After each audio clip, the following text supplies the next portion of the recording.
When allergy season hit, they reached for what grew near the land. Mullein tea was the first defense. Steeped from dried or fresh leaves, it was drunk 3 times a day to soothe the lungs, open the chest, and stop that constant drip. Stinging nettles came next, boiled into tea to calm sneezing, itching, and inflammation. Sometimes they'd add onion, ginger, cayenne, horseradish, or beets, creating a powerful tonic to clear the sinuses and boost immunity. And every morning, cod liver oil. Omega-3s kept the immune system strong enough to fight whatever was in the air. These weren't just herbs. They were strategies, layered daily, passed down for generations. Back then, we ain't have no icy hot or pain pills. We used what the earth gave us. Red clay mixed with vinegar. Rub that right on sore muscles. Castor oil, too, we'd heat it up and lay it on thick. Sometimes we soaked in Epsom salt with apple cider vinegar. Let that pain melt right out our bones.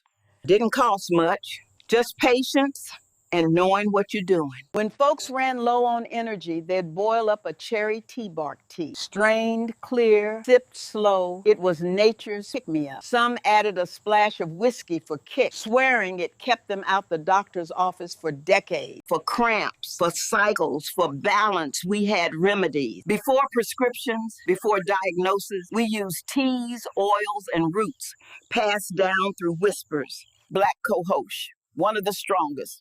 A hormone regulator, pain reliever, antispasmodic. But we respected it. Never took it more than 7 days. Never while pregnant. Catnip, not just for cats. We used it for cramp. 2 to 4 cups a day. It worked. Chasteberry. Some called it Vitex. That one came later. Evening primrose used now, not then. We stuck to what we had, what worked. Sassafras bark boiled with stick cinnamon.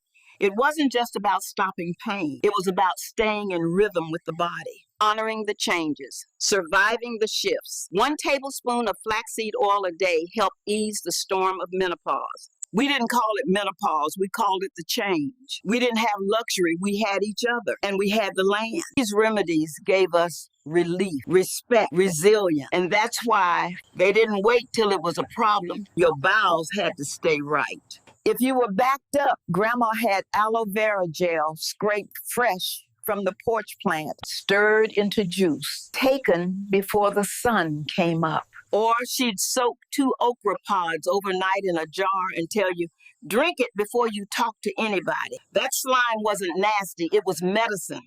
It lined the gut, loosened what was stuck, and soothed the belly. If that didn't work, 1 spoon of castor oil went down fast. Lemon or orange chased it. And trust, you'd be moving in no time.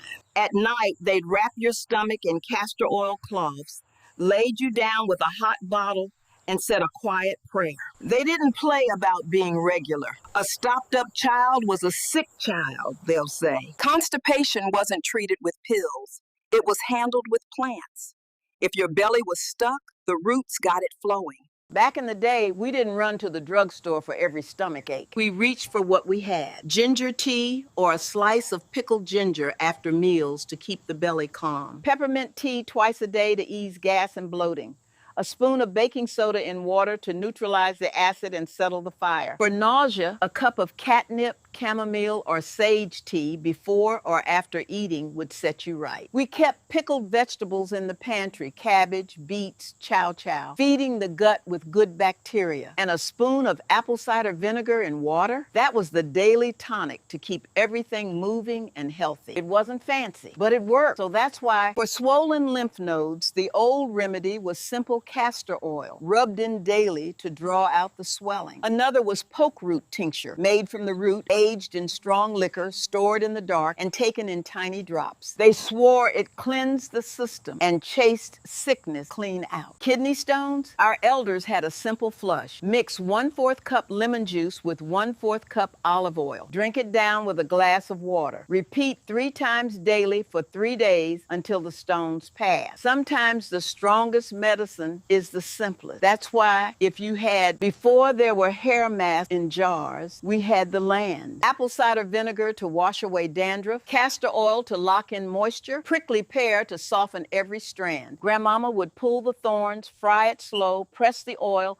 and rub it into our scalps till the hair grew thick and strong. Olive oil, coconut oil, lanolin, each drop a gift from the earth. Our hair wasn't just styled, it was blessed. In the old days, men didn't just rely on willpower to stay strong, and they had remedies. Coon root tea, brewed slow and drunk up to 3 times a day, kept the prostate healthy and the body in balance. Horny goat weed wasn't just for stamina, it was a staple in African American healing, keeping a man's vitality sharp. Raw oysters were more than a meal.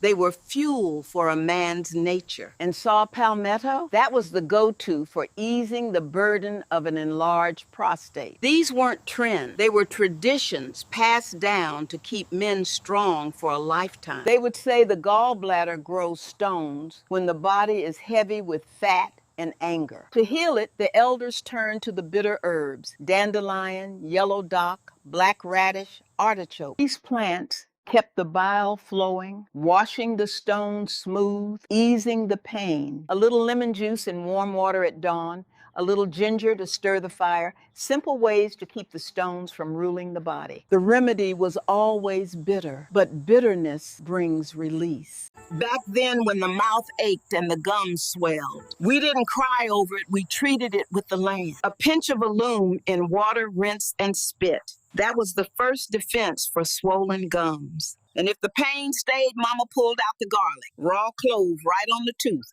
burned a little, but it worked deep. Clove oil mixed with coconut oil, rubbed 3 times a day. That was our dental plan. For the stubborn aches, we used yellow root or golden seal. Rub the gum till it tingled, spit out the rest. The earth don't waste medicine. And if it was real bad, we went to the pick-ash tree, shaved the bark fresh, pressed it to the tooth like a poultice. And for the babies, we gave them birdbill tea, sweet and bitter, calmed their belly and numbed them gum. Or we handed them a dry hornet nest chewed wood turned soft. They'd gnaw and slobber, and it soothed the pain just fine. Toothache wasn't a curse to us. It was a call to remember what healed us. So when folks ask what we did before dentists, we say we went outside. We chewed the cure. When your belly hurt, we didn't run to no doctor. We went to the kitchen. We boiled ginger root, sipped on peppermint tea, mixed baking soda with water to calm the gas. Bay leaf in hot water, sip it slow. Castor oil, rubbed warm on the stomach, working from the outside in. If it was real bad, we ate pickled cabbage or chow-chow to feed the gut. Fermented food was medicine before the world knew the word probiotics. Apple cider vinegar, clabber milk, relics of a time when we made our own healing. Our people knew the gut held more than food. It held feeling, balance, and spirit. And they kept it right with herbs, roots, and wisdom passed mouth to mouth, hand to hand. That's how we stayed well, not because we had science, but because we had sense, and we had each other.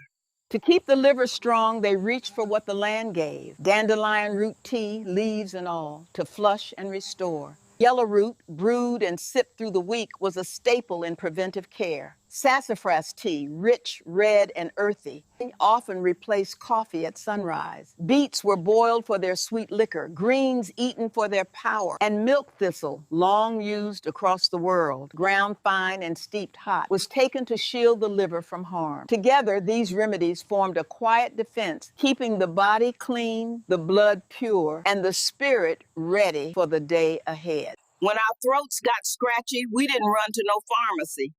We boiled peach leaves, sage if we had it, sometimes a little yellow root. Sip it warm, gargle it strong. That's what kept us singing through the pain.